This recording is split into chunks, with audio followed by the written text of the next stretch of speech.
98, c'était encore Hafez el-Assad qui était au pouvoir et que l'Élysée nous demandait alors, qu'est-ce qui va se passer quand on a... J'ai répondu à un télégramme en deux parties parce que j'ai fait Sciences Po. C'est pas l'école la moins à la mode. Hein. Non seulement j'enseigne Sciences Po, mais j'ai fait Sciences Po. Donc deux sous-parties je connais. Hein. Donc, théoriquement, c'est plus ce qu'on fait. Donc, en même temps, ça sert. Hein. Écoutez actuellement les discours. Mais on a effectivement ce télégramme. Première partie, Bachar el-Assad succédera à son père Hafez. Deuxième partie, sera pire que son père. Je ne pensais malheureusement pas avoir autant raison. Mais vous dites carrément, vous dites, mais c'est des tueurs, quoi. Ah ben, c'est-à-dire, si vous voulez comprendre les Assad, il faut revoir le parrain 1, le parrain 2. Et je le dis, c'est très simple, hein, les Corleone, si vous regardez le parrain 1, bah, Papy Brando, au mariage de sa fille, il paraît presque bienveillant. Quand vous rencontriez Assad, immédiatement il y avait 20 degrés de température qui tombaient dans la pied, parce que c'est des monstres à sang-froid, comme le parrain 1. Mais en même temps, il avait construit sa famille. Hein, il avait construit sa famille. Alors effectivement, comme dans les mafias, par une loi de darwinisme implacable, c'est-à-dire c'est le pire qui s'en sort. C'est-à-dire les Assad, c'est les pires. Hafez el-Assad, c'est celui qui a tué tous ses copains, qui a poignardé tous ses camarades, qui a trahi toutes ses promesses, qui a éliminé toutes les personnes qui auraient pu le gêner en Syrie et au Liban, hein, et qui du coup s'est imposé comme incontournable.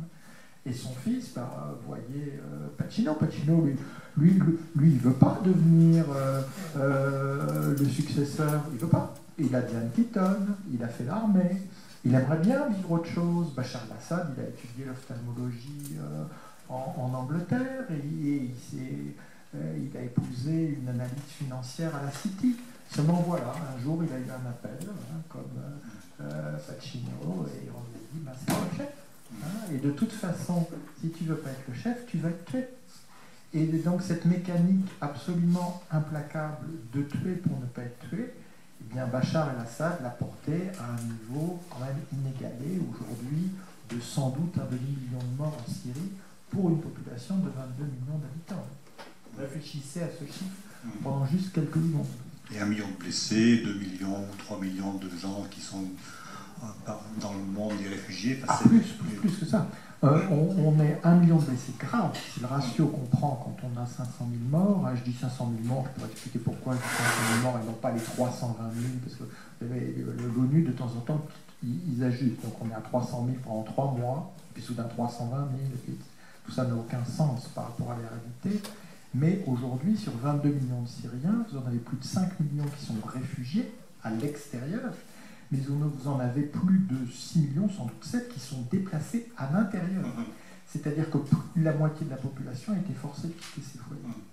Mais je voudrais qu'on revienne un peu à l'histoire, parce que d'une certaine manière, les Assad instrumentalisent l'histoire, ils se revendiquent de Saladin, ils disent, nous, ils veulent créer une dynastie.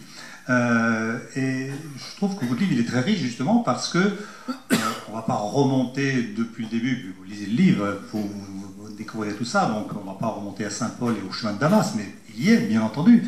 Et je crois que ce que vous montrez très bien, c'est que c'est vraiment une terre de civilisation. D'ailleurs, il semblerait que Alep et Damas sont les plus anciennes villes du monde. Ils ont plus de 6000 habitants, donc c'est vrai que 6 000 ans, pardon. D'habitat continu. Voilà, c'est ça. Au moins 6 000, hein, peut-être 7 ou 8. Bon, je sais qu'on a Vienne, enfin bon. C'est quand même... c'est intéressant. Donc, moi, ma démarche, parce que c'était aussi... elle était double. Hein. D'abord, j'avais besoin, à titre personnel, à titre intellectuel, sentimental, d'écrire sur autre chose que l'horreur présente. Je le fais, j'essaie de le commenter de manière citoyenne, dans le débat public, d'intervenir face à les horreurs.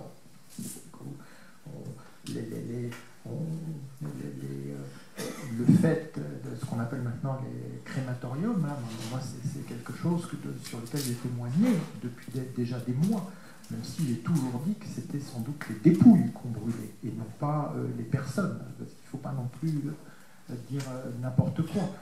Mais cette horreur,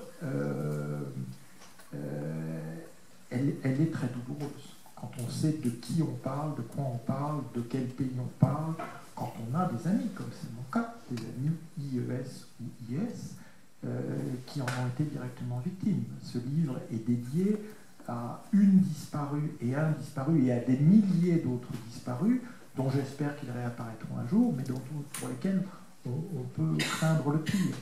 Donc moi j'ai un blog dans Le Monde, ainsi Proche-Orient, sur lequel j'essaie de commenter l'actualité, entre autres syrienne. Et donc, je me permettais ce privilège que j'essaie de faire partager dans le livre, de retrouver le temps long. Hein. Et donc, parce que très souvent, dans les débats sur la Syrie, on sent un accablement légitime devant tellement d'horreur, tellement de violence. Hein. Et au fond, on ne comprend plus rien. Et bien justement, Assad et Daesh veulent qu'on ne comprenne plus rien. Il faut voir que cet accablement, ce dégoût, que je peux comprendre, ils font partie aussi de la mécanique de terreur qui est à l'œuvre en Syrie. Et donc je voulais redonner du sens, et redonner du sens de cette histoire partagée. C'est-à-dire que ce qui se passe en Syrie nous concerne. Hein, et c'est pas par charité ou par bonté d'âme qu'on doit s'occuper de la Syrie. C'est parce que si les monstres seront réveillés en Syrie, ils frapperont cher. Et d'ailleurs, on a bien vu. Moi, je n'en tire là encore aucune gloire. Mais c'est facile de retrouver toutes les traces avec les dates. Des mois, même plus d'une année avant les attentats de 2015, dit que ce terroriste-là ne pourrait pas rester. J'appelais ça le djihadistan à l'époque, parce qu'on n'avait pas encore le califat. Mais je voyais bien prendre forme une structure terroriste territorialisée, mais à vocation de projection dans le reste du monde, et surtout en Europe et en France, pour différentes raisons. Et c'est ce qui s'est passé, et on voit que du coup, on a perçu la Syrie que sous ce biais, ou sous le biais de la crise des réfugiés, alors qu'à la source de tout ça, il y a cette mécanique de terreur du régime Assad. Et donc, il y avait à la fois cette démarche de temps long, et puis cette volonté, comme historien, de reprendre l'histoire des mains des bourreaux.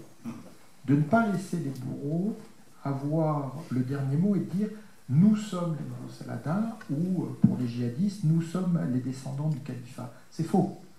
Saladin, c'est une immense histoire. C'est pas cette bande de Corléone modernes qui ont le droit de se réclamer des Saladins. Le califat, c'est une immense histoire. Les djihadistes, Daesh, Baghdadi avec sa Rolex dans la mosquée de Mossoul, c'est même pas des clones, d'ombre, de quoi. Et dans le miroir de Damas, j'essaie de montrer quelle est l'image réelle que nous renvoient ces pays et cette société, pour le meilleur et malheureusement aussi de plus en plus aujourd'hui pour le pire. Mais c'est vrai qu'il y a des figures qu'on ne va pas pouvoir tout évoquer dans ce livre, des figures de savants, Ibn Arabi,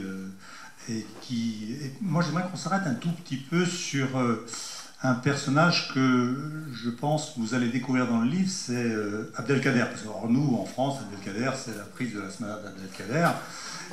C'est un homme qui a été vaincu, puis c'est terminé. Et on va le retrouver en Syrie. J'aimerais que vous expliquiez un petit peu ce personnage qui est certes un guerrier, mais qui est aussi un intellectuel de très haut niveau, qui est un philosophe, un penseur. Et ce qu'il a fait en Syrie, en plus, c'est emblématique de ce qui se passe aujourd'hui. Tout à fait. Alors, vous évoquiez Ibn Arabi. Ibn Arabi est né à Mursi, Il se trouve que ma famille est en partie originaire de cette province d'Espagne. Et c'est très symptomatique parce que c'était l'époque de l'Andalous, hein, donc c'était au Moyen-Âge, et donc Ibn Arabi a cheminé dans l'ensemble du monde musulman de l'époque, et il s'est fixé à Damas, où il est mort. Et il se trouve que sa tombe est assez proche de l'ambassade, donc souvent, alors, j'espère que ça ne va pas être mal compris, mais pour la pause déjeuner, j'allais dans la mosquée d'Ibn Arabi, passer un peu de temps, puis discuter avec les gens, parce que c'est une mosquée que les premiers sultans ottomans ont construite quand ils ont pris Damas. Avant, la tombe était pratiquement ordinaire. Et donc une mosquée qui date de 1517, une belle mosquée ottomane. Et donc Abdelkader, quand il résiste aux Français, il fait le djihad. Alors c'est très important le djihad, de ne pas laisser aussi le djihad aux djihadistes. Hein. Le djihad, j'ai écrit un livre, Les frontières du djihad. Le petit djihad. Voilà. Djihad, alors voilà, le djihad, c'est pas du tout la guerre sainte. Le djihad, c'est un effort déterminé en vue d'un but. Voilà. Donc le terme lui-même djihad n'est pas connoté religieusement. D'ailleurs, pas plus que le terme de calife, qui veut dire successeur. C'est le contexte, hein, qui fait que c'est ceci ou cela. Et dans le Coran, on parle du djihad, des mots dérivés du djihad, une trentaine de fois, une dizaine de fois dans un sens pacifique, une dizaine de fois dans un sens militaire, une dizaine de fois dans les deux. Bon, tout ça pour dire que le djihad n'est pas une obligation du musulman, mais en tout cas, quand il le pratique, il y a le grand djihad et le petit djihad. Le grand djihad, c'est le djihad mystique, c'est le djihad contre les forces du mal dans son âme, hein, dans l'âme du croyant. Et puis il y a le petit djihad, qui est le djihad facile, c'est le djihad militaire. Et donc les djihadistes, entre autres choses, hein, leur obsession, c'est de dire le grand djihad n'existe pas, il n'y a que le petit djihad. Hein. Et j'explique que c'est un cheikh de Damas qui justement supportait pas Ibn Arabi, qui a été à l'origine de cette filiation. Mais revenons à Abdelkader. Abdelkader, il s'appelle, donc, ça veut dire serviteur de Qadir. Il est en fait d'une secte, d'un ordre soufi, qui est la Qadiriya, qui est un ordre mystique. Et quand il mène la guerre aux Français, qui ont quand même envahi et occupé son pays, entre 1832 et 1847, c'est à la fois un grand djihad et un petit djihad. Hein, un djihad mystique, hein, et un djihad militaire. Et quand il est vaincu, quand il dépose les armes en 1847, il décide et il s'engage à abandonner la voie militaire et le petit djihad et à ne se consacrer, comme il a été vaincu, qu'au grand djihad. Alors, bon, les Français, hein, on ne va pas revenir sur le passé en Algérie, mais soyons simples, Abdelkader, ils lui promettent la liberté en contrepartie de sa reddition, et dès qu'il s'est rendu, il l'embastille. D'abord à Toulon, puis à Pau, puis à Amboise. Et à Amboise, il est, bon, je ne vais pas rentrer dans les détails, mais il entre en relation avec un Saint-Simonien converti, hein, à l'islam, qui s'appelle Ismaïl Urbain, qui va lui servir de traducteur et d'intermédiaire avec Louis-Napoléon Bonaparte, puis Napoléon III. Il est d'ailleurs invité aux cérémonies de proclamation de l'Empire aux Tuileries en 1852. Et Napoléon III est très ému par la noblesse d'Abdelkader, et non seulement il le libère, ce qui était la moindre des choses, c'était comme la promesse de la France, mais il l'autorise à aller s'installer à Damas pour poursuivre sa quête mystique au pied de la tombe d'Ibn Arabi. Hein. Et donc, Abdelkader est là, il écrit une épître au français, il a une bibliothèque magnifique, la Smala, hein, la Smala ça veut dire l'entourage, hein, la cour, hein, on va dire la suite, s'agissant d'Abdelkader. La Smala l'a suivi, donc il y a toute une communauté d'Algériens qui sont installés avec lui au nord de la mosquée des Omeyyades. Et en 1860, bon, vous savez, on parle beaucoup aujourd'hui, comme à l'époque, des minorités. Alors c'est étonnant parce que parfois on se demande au Moyen-Orient où est la majorité. Hein, tout le monde dit, ah, les minorités, ne méprenez pas. Simplement, moi je pense être assez attentif, je me suis beaucoup mobilisé, j'ai écrit un texte, nous sommes tous des chrétiens d'Irak, mais on voit bien que les minorités, historiquement, se portent le moins mal quand l'État est le plus faible. Et plus l'État est fort, plus au fond, pour les minorités, il y a un risque d'être pris en otage. Faisons simple. En 1860, comme aujourd'hui, vous avez des gens qui font leur carrière politique en disant « nous allons défendre les minorités ». Alors minorité, dans ce cas-là, c'est un nom de code pour dire chrétiens d'Orient. Alors que des minorités en Orient, il y en a toutes sortes. Des minorités linguistiques, minorités ethniques, minorités de l'islam, etc., etc. Mais non, ça veut dire chrétiens d'Orient, donc l'idée d'une communauté confessionnelle. Et donc, en 1860, toute l'Europe bruise de la défense des minorités, chacun voulant défendre la sienne, les Russes, les Grecs orthodoxes, les Français, les catholiques, les Anglais sont un peu embêtés parce que des anglicans, il n'y en a pas beaucoup, donc ils ont décidé de défendre les Druzes. Bon, voilà. Et tout ça s'achève évidemment dans un grand massacre de minorités où toutes ces puissances étrangères ne font rien. Non seulement ne font rien, mais aggravent la crise par leur démagogie. Hein. Et donc en 1860 à Damas, vous avez des milliers de chrétiens qui sont ainsi massacrés, et vous avez Abdelkader qui va sortir, et qui va sortir plusieurs fois, et à chaque fois ramener sous sa protection des centaines, et à la fin des milliers de chrétiens. Et donc c'est à la fois très frappant parce que c'est un héros de l'islam qui va sauver les chrétiens de Damas, qui va accessoirement aussi sauver le consul de France, le consul de Russie, qui n'était même pas capable de sauver leur peau. Alors vous imaginez sauver les minorités. Mais surtout, ce ne sont pas ces interventions extérieures qui ont protégé qui que ce soit. Hein. Ce sont des personnes sur place qui ont fait cela. Et alors, la présence d'Abdelkader, il a la force pour lui d'être cet émir algérien, mais surtout d'avoir sa smala. C'est-à-dire aujourd'hui, on dirait sa milice. Et sa milice, elle sort, elle est protège. Je vais lire ce petit passage parce que je le trouvais magnifique, où on voit donc, pour ce médecin français, dans cette attente de la mort, dans ces moments d'angoisse indescriptible, le ciel nous envoyait pourtant un sauveur. Abdelkader parut, entouré de ses Algériens, au nombre d'une quarantaine. Il était à cheval et sans armes. Sa belle figure calme et imposante offrait un étrange contraste avec le bruit et le désordre qui régnait de toutes parts. Enfin, on a vraiment l'impression d'un grand seigneur. Donc. Mais quelqu'un aussi de très courageux, parce qu'il faut imaginer qu'on est au milieu d'une émeute totalement déchaînée, que tout ça brûle. Et moi, je veux dire très simplement, pendant l'automne 2016, l'hiver 2016, quand Alep brûlait, et que pas un membre de l'ONU, pas une équipe du Croissant Rouge international, pas une de ces organisations pourtant mandatées pour faire respecter le droit international n'était sur place, pas plus qu'aucune d'entre elles n'était, c'était avant Henri Dunant, 1860, hein. Mais on n'avait pas. Mais sauf qu'à Alep, ils n'avaient même pas Abdelkader. Ils n'avaient même pas quelqu'un qui pouvait sortir avec sa smala et aller sauver des centaines, puis des milliers d'Alépiens. Et vous avez vu, après la chute d'Alep, ces images abominables d'un convoi de réfugiés qui pensent enfin être sortis de l'enfer, enfin être sauvés, parce qu'ils vont être évacués, c'est-à-dire concrètement, il va y avoir un échange de population, et bien même là, une voiture piégée va pouvoir les frapper et tuer une centaine de femmes et d'enfants qui croyaient qu'ils étaient sortis de l'enfer.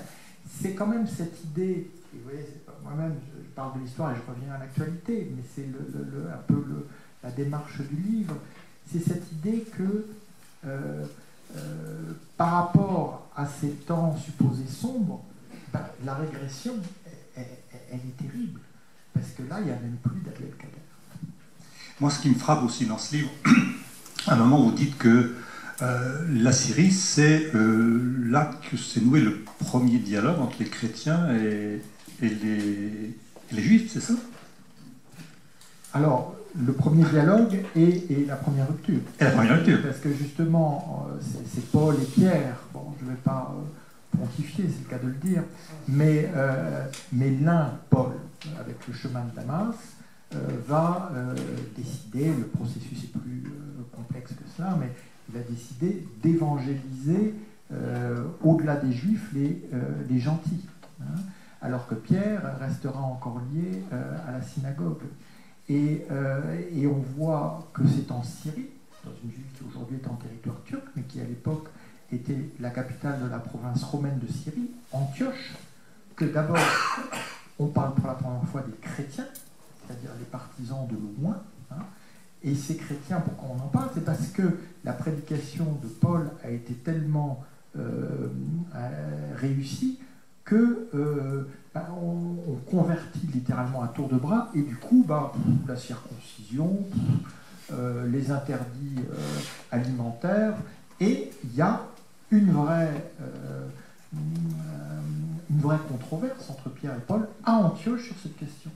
Et c'est là où on voit que Pierre, le premier des apôtres, reste dans une configuration antérieure, alors que Paul, lui, devient l'apôtre des nations, c'est-à-dire celui qui dit que la grâce du baptême est suffisante pour se prétendre chrétien.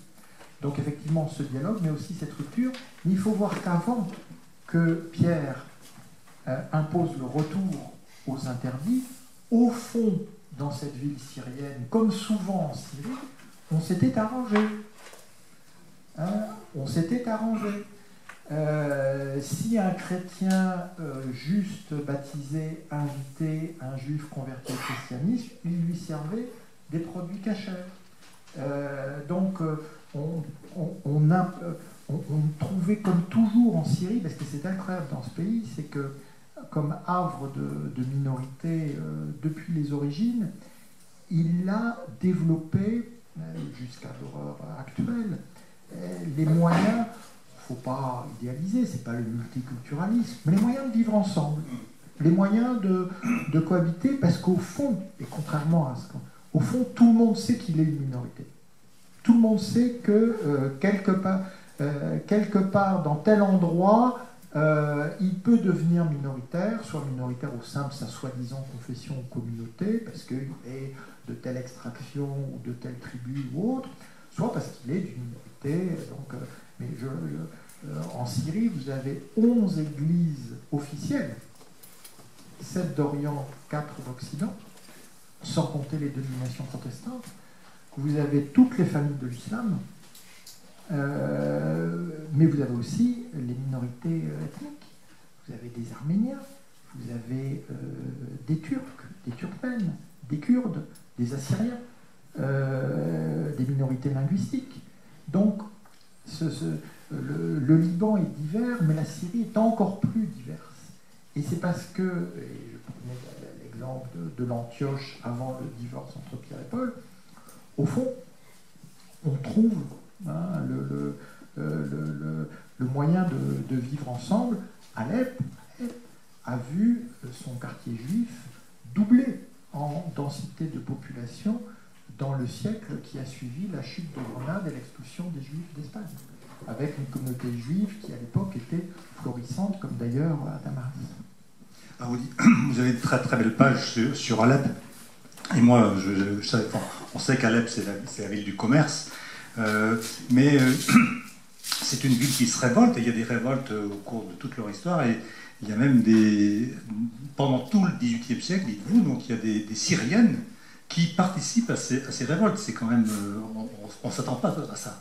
Alors, en 1751, on a les Syriennes, des Syriennes qui montent en haut du minaret, du plus haut minaret d'Alep, celui que j'ai vu détruit par Assad en 2013, en étant infiltré dans l'année, qui montent pour insulter le gouverneur, du haut du minaret.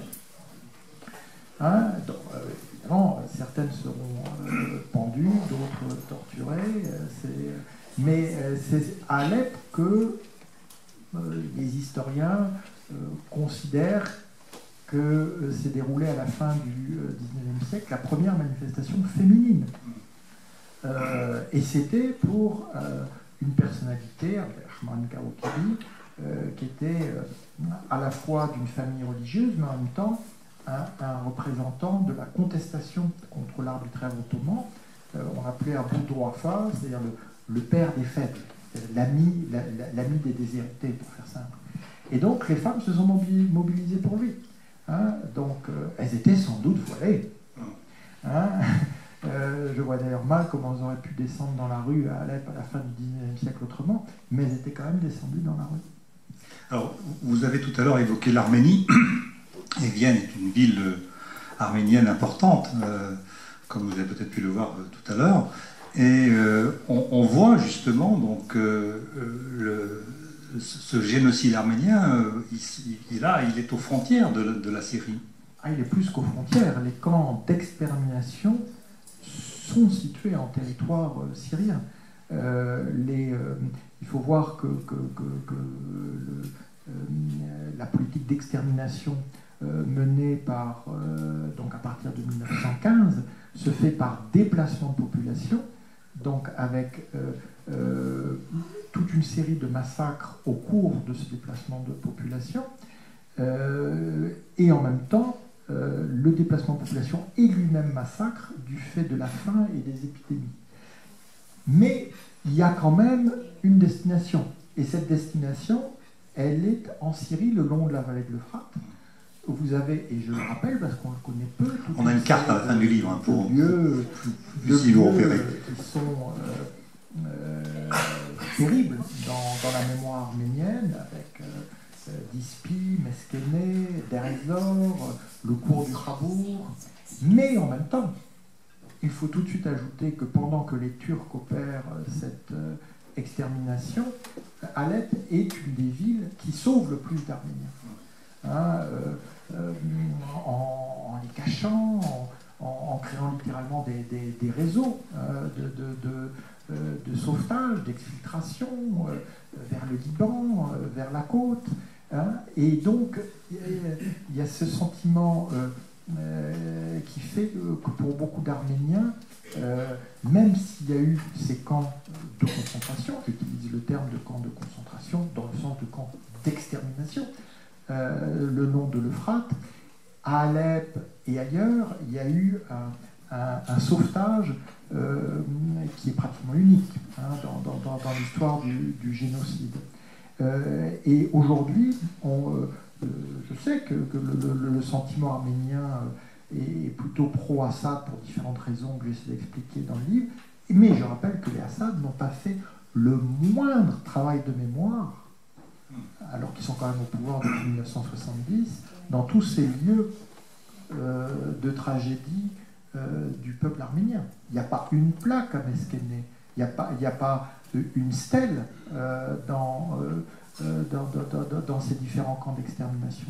Quand j'étais chargé d'affaires, je l'ai pris sur moi, j'étais allé, oui je sais la République laïque, mais j'étais allé avec mon homologue arménien pour la messe de commémoration du génocide dans l'église arménienne catholique de la vieille ville de Damas. Donc pour en avril 1997.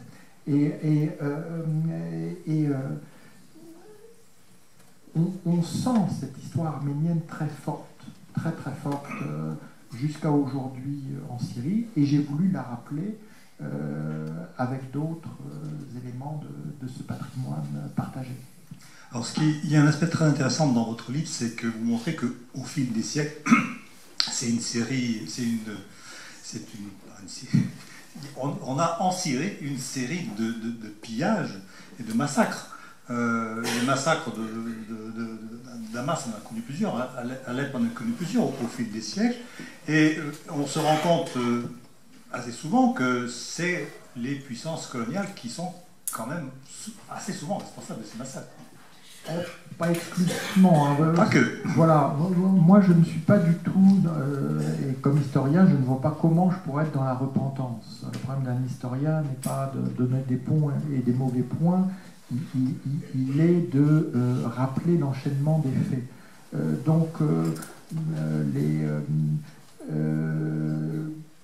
Historiquement, les plus grands massacres sont du fait de Tamerlan. 1400-1401 sont les pyramides de crânes à Alep comme à Damas.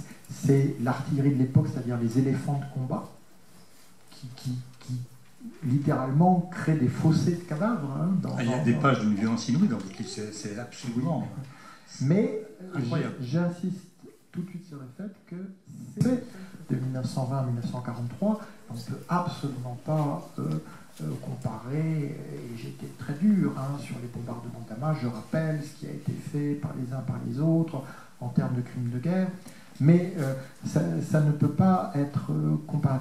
Ce qui est frappant, et c'est ça aussi qui m'a donné envie d'écrire ce livre, et c'est ça qui nourrit ma passion pour le peuple syrien, c'est que moi j'ai eu la chance d'y vivre comme diplomate quand nous avions 22 missions archéologiques dans tout le pays. Donc c'était une excellente raison pour passer tous mes week-ends à faire des milliers, donc à la fin des dizaines de milliers de kilomètres partout en Syrie, pour aller voir dans les endroits les plus reculés la mission française sur tel site romain, sur tel site médiéval, etc. etc. Et donc, du fait de l'arabe, du fait de cette pratique, du fait de tous ces séjours, j'ai pu voir des gens vraiment de tout milieu, de toutes origines, et du plus humble au plus sophistiqué, au plus cultivé, le rapport organique à l'histoire était très impressionnant et très émouvant. J'ai vu dans Alep, où j'ai été infiltré en 2013, j'ai vu des musulmans pieux qui pleuraient devant une mosaïque byzantine brisée. C'était bien avant toutes les destructions de Daesh. Et déjà, ils faisaient des patrouilles parce qu'ils savaient que les djihadistes voulaient détruire tel ou tel monument. Ils voulaient le protéger parce que, ils disaient, si on nous touche, et ça n'avait plus rien à voir avec la religion, on nous frappe nous. Il faut bien comprendre que les destructions, qu'elles soient d'ailleurs du fait d'Assad ou de Daesh, elles visent aussi à briser ce rapport charnel à l'histoire syrienne. Mais pour revenir à Tamerlan, le plus destructeur qu'il ait fait, c'est qu'il emmène des milliers d'artisans de Damas pour construire Samarcande. De Damas et d'Alep. C'est-à-dire qu'il vide la Syrie de ses plus grands mosaïstes, peintres, sculpteurs, charpentiers. Donc non seulement il sème les ruines derrière lui, mais en plus il enlève les artistes. Et c'est pourquoi le XVe siècle va être le plus long à se reconstruire. Mais toutes ces femmes et ces hommes, et j'insiste, c'est ça qui m'avait frappé, chacun avec leurs mots, ils avaient une conviction. C'était, ben voilà, la Syrie, elle est encore là, nous on est encore là. Telle invasion est passée, tel occupant est passé, les Assad passeront, et nous on sera encore là. Et c'est vrai que vu les horreurs actuelles, ce type d'expression n'en est que plus poignant. Ah oui, c'est intéressant que vous terminiez votre livre sur une note d'espoir. Vous dites que ce qu'on est d'indiquer, c'est que les Syriens sont extraordinairement fiers d'être Syriens, ils sont fiers de leur pays, ils sont fiers de leur civilisation, et vous pensez que, vous dites que les gens qui sont partis, qui ont été obligés de partir, vont revenir, et que c'est parce qu'il y a cet attachement que la Syrie, qui en a connu bien d'autres, comme vous le dites, comme on le voit dans le livre, même si là c'est pire que tout, va finir par se reconstruire. Alors moi je répondrai par trois éléments. D'abord une anecdote. J'ai enseigné en arabe l'histoire arabe dans un camp de réfugiés syriens en Jordanie, à Zaatari. C'est un désert où il peut faire jusqu'à 50 degrés. On voit bien pourquoi on a mis ces gens-là en plein désert, alors qu'ils étaient représentants d'une culture, à un titre ou à un autre. Bon. Eh bien, ils avaient réussi à reconstruire en plein désert, dans une petite salle qui était dédiée, les grands monuments de la Syrie. Le théâtre de Bosra, la mosquée des Omeyyades, la citadelle d'Alep, le pont de Dérésor. Et c'était pas la direction du patrimoine qui leur avait demandé de le faire. C'était pour eux. C'était important pour eux qu'ils aient ce sentiment qu'ils pouvaient revenir dans ce tel pays. Le deuxième point, c'est moi comme universitaire, mon adresse électronique est publique, je suis tous les jours contacté par des Syriennes et des Syriens, je le répète, de toutes origines, tous les jours, que je ne connais pas, mais qui s'adressent à moi dans leurs mots. Beaucoup d'entre eux sont des étudiantes ou des étudiants qui demandent des conseils d'orientation. Et c'est toujours pour faire une formation qui sera utile à la reconstruction de leur pays de moment venu. Très impressionnant. Le dernier point est l'objectif. Si aujourd'hui la Syrie n'est pas qu'un champ de ruines, vous pensez que c'est grâce à Poutine ou à l'ONU? Bien sûr que non. C'est parce que toute la diaspora syrienne continue de maintenir à bout de bras les gens qui sont encore en Syrie. Ces villages, ces écoles, ces hôpitaux ne fonctionnent que par l'aide des Syriens étrangers. Pas par les grandes ONG, pas par les agences de l'ONU qui ont abdiqué, qui se sont retirées, ou qui, pire que tout, disent qu'aujourd'hui, elles pourraient contribuer à la reconstruction avec le régime Assad. Ce qui veut dire qu'il lui donnerait des milliards, parce qu'on parle de milliards qui seraient affectés par l'Union européenne, par je ne sais quel genre. Donc vous savez, le gros problème est d'arriver à dépenser leur budget. C'est quand même ça la réalité. Et donc, comme il faut pouvoir dire, pour la Syrie, on fait quelque chose. Or, pour pouvoir faire quelque chose avec la Syrie, il faudrait obliger Assad à pouvoir faire quelque chose.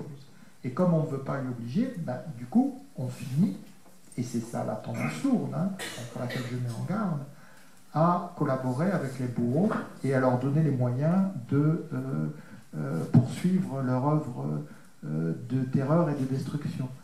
Donc, dans ce contexte, s'il n'y avait pas des réseaux informels, pas des grandes machines à gaz internationales, mais des amis du même village, des communautés d'origine ou de langue, eh bien, vous pensez bien que toute cette partie de la Syrie qui n'est ni Assad ni Daesh, il n'y aurait plus aucun habitant qui y vivrait. Donc ils sont toujours là-bas, ils sont toujours accrochés à leur terre parce qu'ils ont ce soutien international d'autres Syriennes et d'autres Syriens. Alors, il y a quelque chose de très important dans votre livre également, c'est que les Assad, ils sont au pouvoir depuis très longtemps et eux, ils voient défiler les hommes politiques, il y a la succession, donc, et c'est ce qui fait leur force parce que, à chaque fois, donc, ils savent que de toute façon, ils sont là pour très longtemps. Et alors qu'ils ont des interlocuteurs qui, l'année d'après, donc vous dites des choses assez terribles sur Kofi Annan à un moment, donc, qui semble plein de bonne volonté, mais qui va évidemment se faire manipuler d'une certaine manière. Pas d'une certaine manière, non. Mais avec Kofi Annan, je suis encore plus sévère, parce que quelqu'un qui prétend faire la paix en Syrie en rencontrant 3 fois Assad et jamais l'opposition de manière pleine et entière, mais toujours de manière indirecte. Je veux dire, Henry Kissinger, qui n'était pas quand même le dernier des diplomates, pour obtenir un accord d'Assad avec Israël, il a fait 170 heures d'entretien et 13 déplacements en Syrie en un mois. Vous parlez à ce propos de diplomatie de la vessie, parce que Hafez el-Assad, il garde des interlocuteurs pendant 6, 7 heures, 8 heures. Et donc il leur raconte toute l'histoire de la Syrie. Toute l'histoire de la Syrie. Ça, c'était Hafez el-Assad. Avec Bachar, il n'y a plus de diplomatie de la vessie, il y a une diplomatie du « c'est pas logique ». Ce serait pas logique, quand même, pour moi, de faire ça. Mais avec Hafez el-Assad, moi, j'ai pu vivre ça. Alors, Jacques Chirac avait obtenu... était un des rares chefs d'État qui obtenait la pause technique, si vous voyez ce que je veux dire. Alors, c'était formidable, il sortait 3 heures, on arrive aux croisades. Pause technique, et puis il revenait dans l'arène, et puis voilà, puis au bout de 5 heures, 6 heures, on commençait un peu à parler de politique sérieuse. Mais vous savez, c'est une technique, vous êtes assis alors je ne parle même pas de la diplomatie de la vessie, quoique, vous savez, quand on vous sert de la citronnade ou du thé sucré, et que, voilà quoi, il y a un chef d'État qui s'est écroulé, qui est sorti sur un brancard. Je ne citerai pas son nom.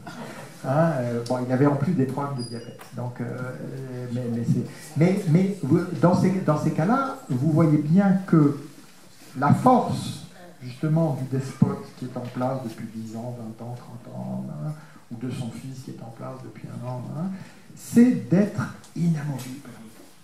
Face à des gens qui passent, qui ont des élections. Eux aussi, ils en ont. Ah oui, aussi, ils en ont. Hein. Ils en ont. Hein. 95, 97. Bon, à la fin, à Faiz el-Assad, c'était 99,6, je crois.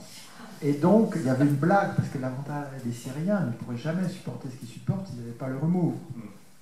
Et la blague à la base, c'était que tous les chefs de la police politique vont voir Assad en disant Mabrouk, félicitations, Monsieur le Président, vous avez été élu avec 99,6%. Il n'y a eu que 233 non. Et Assad, qui fait vraiment, et quand il faisait la gueule, il faisait vraiment la gueule. Et donc, les chefs disent mais c'est quoi le problème, chef? Je veux les noms des noms. Voilà, c'est ça la Syrie. Alors effectivement, les petits télégraphistes qui vont à Damas en ce moment, ils ont du mal à comprendre. Hein, faut dire. On se fait le nom qu'on peut avec les moyens qu'on peut. Mais moi, j'étais en Syrie au moment où, pour la première fois, il y a eu le slogan Assad pour l'éternité. Et c'est pas Assad pour toujours, c'est Assad pour l'éternité. Assad pour toujours. Après tout, Bourguiba, il a été président à vie. Hein, c'était écrit, président à vie. L'éternité, c'est autre chose. Et j'ai entendu dans un meeting, et même après. Et c'est là que vous voyez que quel que soit le Kofi Annan ou il n'est pas dans le même monde que le Assad. Il n'est pas. Et l'idée qu'il va pouvoir le convaincre, le charmer, l'apaiser, le cajoler, est tellement hors de ce monde. Hors de ce monde. Et d'ailleurs, on voit les résultats. Alors justement, donc, on a appris aujourd'hui qu'on avait un nouveau ministre, un nouveau gouvernement, mais aussi un nouveau ministre des Affaires étrangères, Jean-Yves Le Drian. Donc, quel conseil vous lui donnez?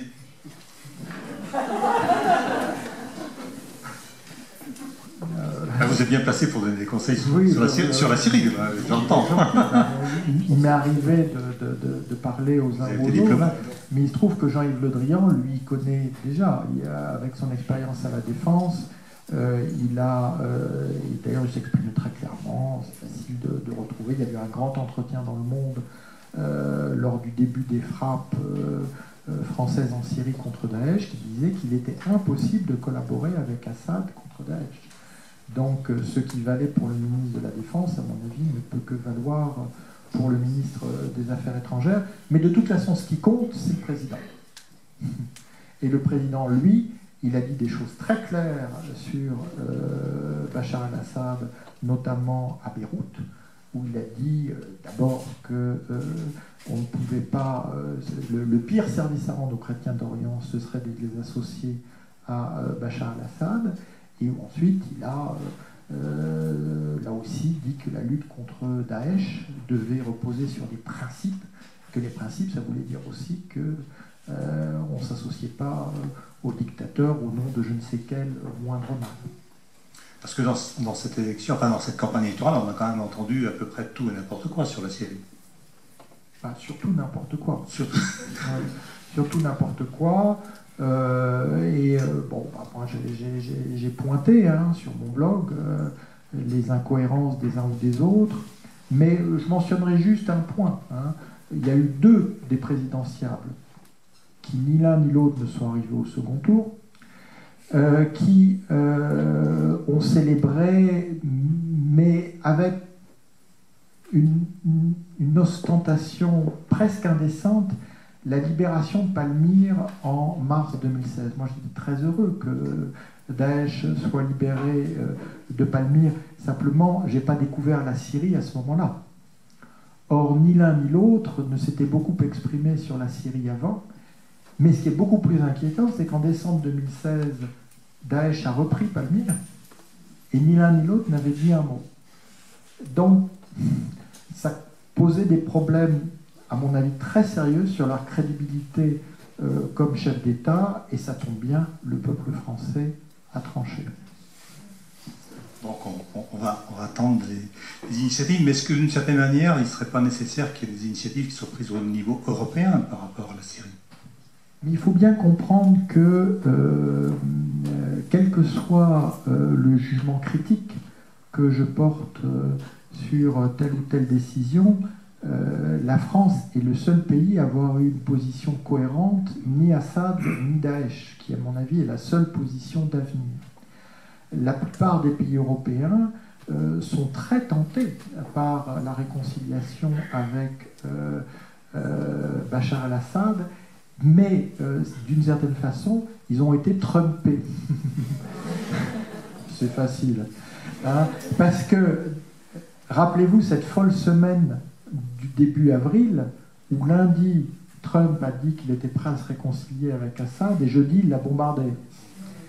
Et donc le mardi, vous avez beaucoup de pays européens qui en gros disent aux Français, bon maintenant c'est fini, hein. Si Trump a dit qu'on pouvait, on peut. Hein, parce qu'il y a l'Europe européenne, puis il y a l'Europe qui regarde ailleurs. Et moi j'aime bien l'Europe européenne. Et vous dites très clairement dans votre livre qu'il n'y a pas d'avenir pour la Syrie si les Assad restent. Vous êtes extrêmement clair, donc pas de dialogue possible, et donc il faut que les Assad partent pour qu'il y ait une solution en Syrie. Alors, je suis convaincu qu'il n'y a pas d'avenir pour la Syrie avec les Assad. D'ailleurs, il n'y a qu'à voir ce qu'est un régime qui prétend avoir gagné quand il a expulsé la moitié de sa population et qui ne reconquiert que des champs de ruines. Hein. On peut toujours retourner aujourd'hui dans les quartiers est d'Alep, on ne verra pas beaucoup d'habitants, parce que quand Assad avance, les habitants s'en vont. Ce qui devrait quand même faire, là aussi, réfléchir. Ceux qui pensent qu'on peut travailler avec lui. Mais en même temps, je suis historien. Je préfère les femmes et les hommes au concept. Donc depuis janvier 2014, je suis partisan qu'on contourne la question Assad, vu que dès qu'on dit Assad doit partir, on voit bien que veto russe, veto chinois et miliciens iraniens. Et que donc on essaie de sauver ce qui peut être sauvé de la Syrie qui n'est pas encore aux mains d'Assad, hein, plutôt que de poser la question du pouvoir à Damas.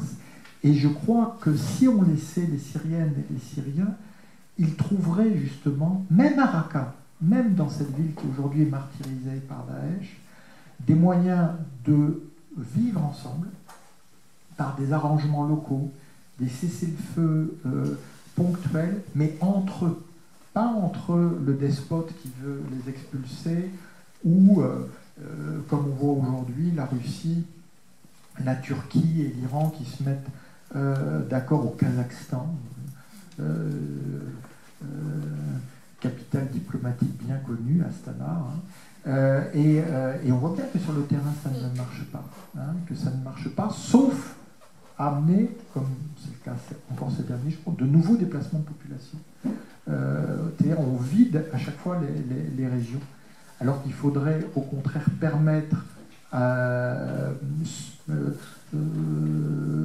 non plus, il faudrait une transition, évidemment qu'il faudrait une transition, mais si on n'a pas la transition, alors il faut se concentrer sur ce qui peut être sauvé, c'est-à-dire ces enclaves avec des écoles, des hôpitaux, des municipalités qui fonctionnent comme elles peuvent, et où les gens vivent, et où du coup, comme ils vivent, ils ne sont pas jetés sur les routes de l'exil. Avant de passer aux questions que vous ne manquerez pas de poser à Jean-Pierre Filu, alors pour les questions, donc, on souhaiterait les regrouper par 3, donc voilà, donc on va faire circuler ce micro, puis comme ça... Donc on ait plus de temps. On ait plus de temps. Mais je vais terminer sur une citation que vous donnez dans votre livre, c'est une citation de Lamartine, que je trouve très belle. Voilà ce qu'il dit de Damas. « Aucun lieu de la terre ne rappelle mieux l'Éden. La vaste et féconde plaine, les 7 rameaux du fleuve bleu qui l'arrose, l'encadrement majestueux des montagnes, les lacs éblouissants qui réfléchissent le ciel sur la terre, la situation géographique entre les deux mers, la perfection du climat, tout indique au moins que Damas a été une des premières villes bâties par les enfants des hommes. » On espère qu'elle va le redevenir. Donc maintenant c'est à vous.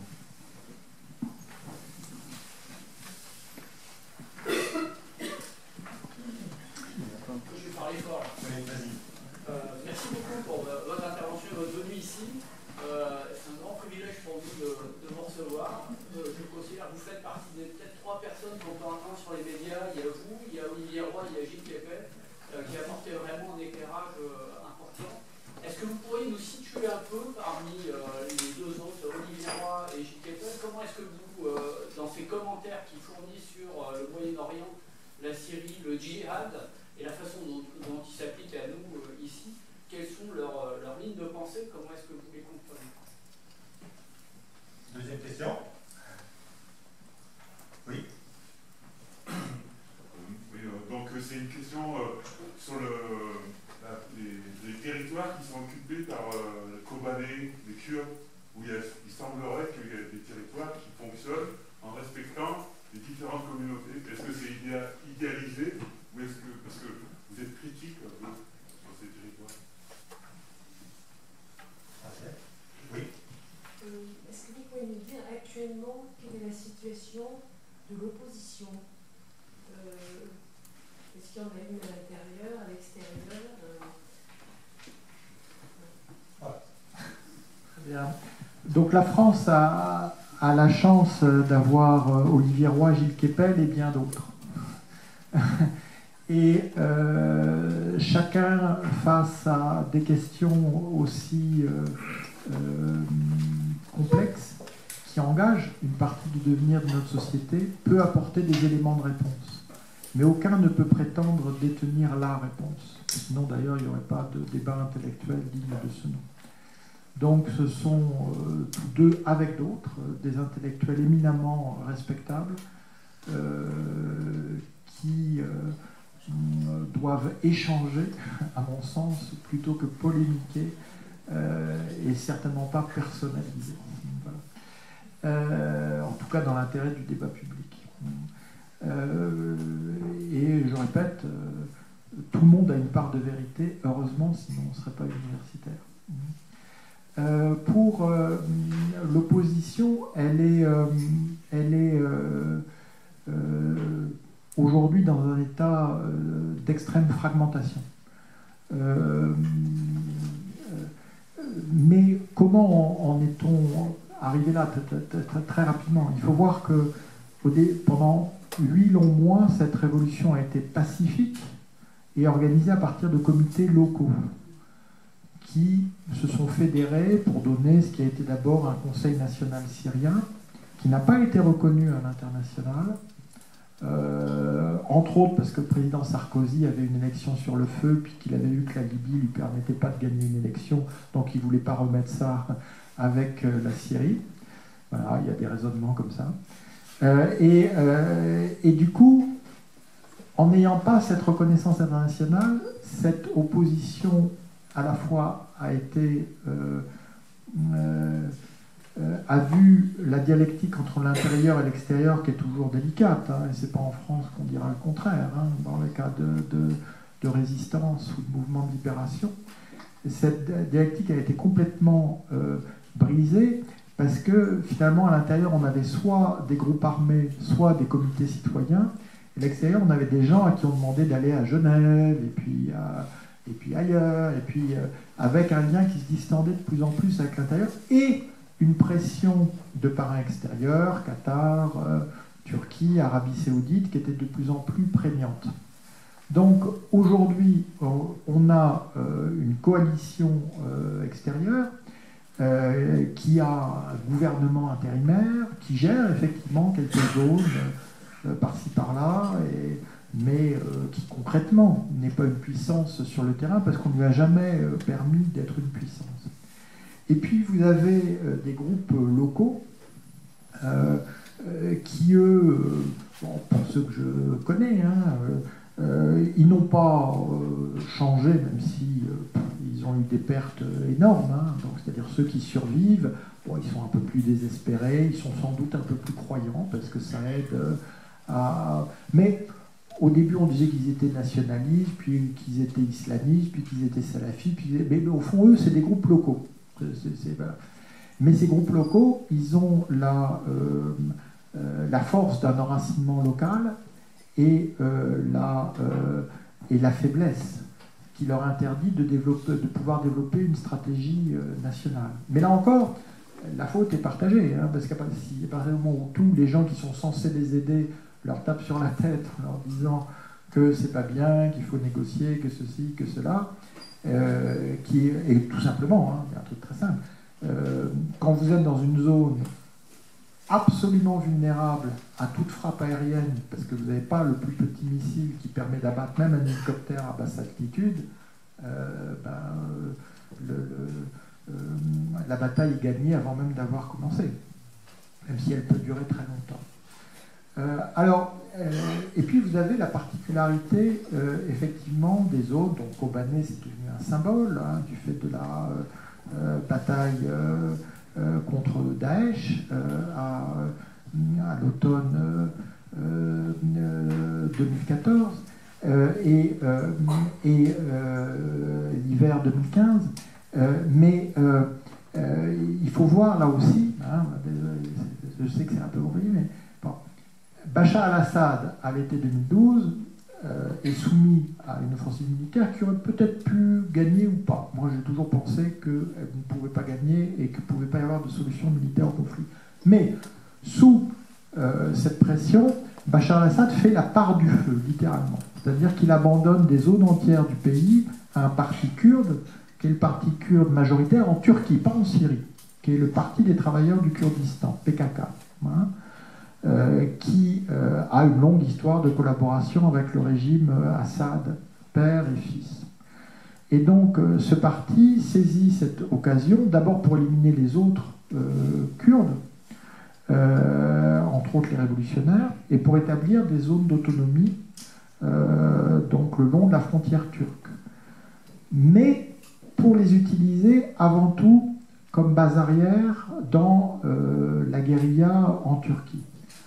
Alors, pour faire simple, vous avez effectivement une administration locale. J'ai encore rencontré des représentants de cette administration locale récemment au Kurdistan, hein, Kurdistan d'Irak. Enfin, bon, j'ai vu des gens qui arrivaient. Alors, ils m'ont donné la charte en français de leur autonomie. Hein. Bon, alors... C'était il y a 15 jours, c'est ça? C'était au début du mois dernier, oui, un peu plus d'un mois. Donc j'ai discuté, alors, parenthèse, j'ai discuté avec eux en arabe. Hein. Ils ont attendu qu'on ferme toutes les portes pour pouvoir parler avec moi en arabe, parce qu'à l'extérieur, il fallait qu'ils parlent en kurde, parce que sinon, ça aurait été... Alors, moi, il se trouve que je connais ces régions, donc je savais d'où ils venaient, et tout ça. Donc, pour quelqu'un qui... Chaque représentant chez eux, il y a une femme, un homme. On vous dit, c'est formidable, quoi. C'est Macron, quoi. C'est génial. C'est la parité. Et puis vous vous rendez compte qu'en fait, la femme, c'est celle qui va chercher les tasses de thé, vous lui posez des questions politiques, elle ne sait pas. Dès qu'il y a un milicien qui arrive, elle s'éclipse. Donc soudain, vous dites, ah ben peut-être que ce qui est écrit, c'est pas ce qui se passe. Alors, moi je dis juste que sur le papier, ce qui se passe donc on appelle ça le Rojava, c'est une zone d'autonomie kurde, ça a l'air vraiment génial, c'est des comités, l'auto-organisation, sauf que la réalité c'est que c'est le PKK, qui est un parti extrêmement dur, hein, vraiment dur, hein, contre toute dissidence, qui contrôle avec les services d'Assad qui sont toujours là. C'est-à-dire que dans ces zones-là, vous avez, et j'ai encore eu des témoignages récents, de coexistence. C'est-à-dire que les services d'Assad, ils sont à l'aéroport, ils tiennent telle ou telle prison.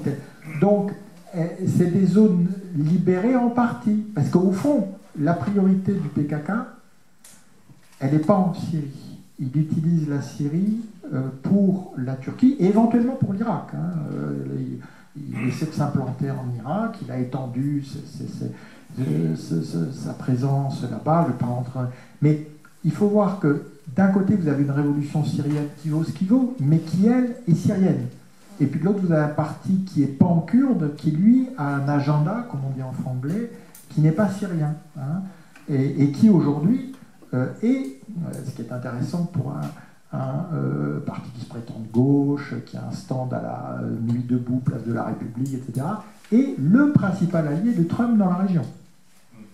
Hein, voilà. Donc, alors, ça peut peut-être quand même faire un peu réfléchir. Voilà, quand vous avez les forces spéciales, les CIA qui ont... bon. Au-delà de la charte en français que le gentil camarade a l'air un peu, faut dire quand même, a l'air un peu illuminé, hein, vous a remis, hein, et voir comment ça fonctionne concrètement. Et concrètement, il y a évidemment des avancées sociales, il n'y a aucun doute, hein, entre autres en termes... parce que même si la camarade elle va chercher plutôt le thé, elle est quand même là. Hein, et elle est à des fonctions au moins d'autorité. C'est vrai que quand vous allez dans les autres régions, les camarades, il n'y en a pas beaucoup. Hein. Mais si vous, je finirai juste, parce que regardez-le en replay si vous l'avez pas vu. Mais je vous préviens, c'est dur. Hein. Les enfants perdus du califat, qui est passé sur Envoyé spécial, et il faut quand même rendre hommage à Envoyé spécial, ils font une spéciale Macron, ils nous mettent quand même un reportage sur Daesh, c'est bien, quoi. Vive le service public dans ce cas-là. Et à la fin, pour ceux qui l'ont vu ou pour ceux qui voudraient le voir, vous avez une scène incroyable. C'est des enfants, c'est des yézidis, qui ont été recrutés par Daesh pour être retournés contre leurs proches. C'est quoi les yézidis? Les yézidis, c'est une religion anté-islamique, en fait aussi anté-chrétienne. C'est très compliqué. Comme la plupart de ces religions, il faut dire la vérité, les gens qui sont censés la pratiquer ne savent même pas ce que c'est. C'est-à-dire qu'ils ont un certain nombre de rites. Ils sont nombreux? Non, ils sont très minoritaires chez les Kurdes. Alors ils sont d'ethnie kurde. Hein. C'est en fait une gnose manichéenne. Voilà, excusez-moi, voilà, vous n'êtes pas beaucoup plus avancé. Mais de toute façon, la plupart des yézidis ne savent pas très bien ce à quoi ils croient. En revanche, ils savent que depuis qu'ils sont nés, comme ils sont yézidis, on les martyrise. Donc vous savez, ça renforce beaucoup l'identité collective. Donc, tout ça pour dire que Daesh a non seulement mené une politique d'extermination des yézidis, mais a recruté des jeunes garçons yézidis pour les retourner, donc les fils des esclaves. Bon, tout ça pour dire que vous avez, à la fin de ce reportage, une scène terrible, mais terrible, où un enfant yézidi qui a été sauvé de chez Daesh, au moment où l'avocat qui l'a sauvé, qui ne peut pas amener les parents, parce que les parents ont été tués, les autres sont... Et bien vous avez le PKK, alors c'est une camarade, c'est une milicienne, hein, c'est une femme, hein, qui dit non, il va rester avec les camarades. Il va rester avec les camarades. N'est-ce pas que tu es content de rester avec les camarades, hein?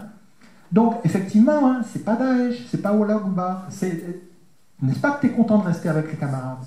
Mais au fond, le môme, il était enfant soldat chez les uns, et il est évident qu'au moment où je vous parle, il est enfant soldat chez le PKK.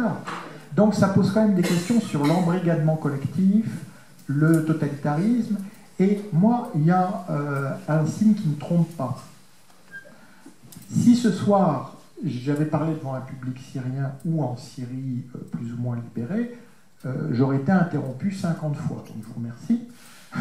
Mais parce que les Syriens, au bout de 40 ans d'Assad, ils n'en peuvent plus.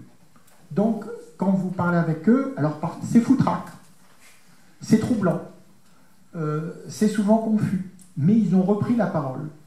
Quand vous avez des assemblées où tout le monde dit « Ouais, vive les camarades, vive le Rojava libre », vous avez tout le monde qui dit « Ouais, vive Assad pour l'éternité ». Bon, chez Daesh, on est tranquille, et il n'y a pas d'assemblée. Mais vous vous dites qu'il y a quelque chose qui ne colle pas.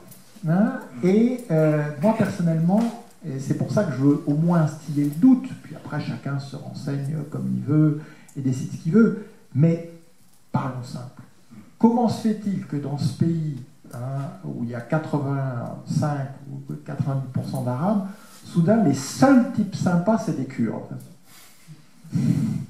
Là encore, ça pose un problème pour la majorité. Hein. Alors là, c'est plus une minorité, je suis d'accord, c'est plus une minorité religieuse, on peut considérer que c'est une minorité ethnique, voire une minorité politique. Après tout, il n'y a pas beaucoup de marxistes dans la région.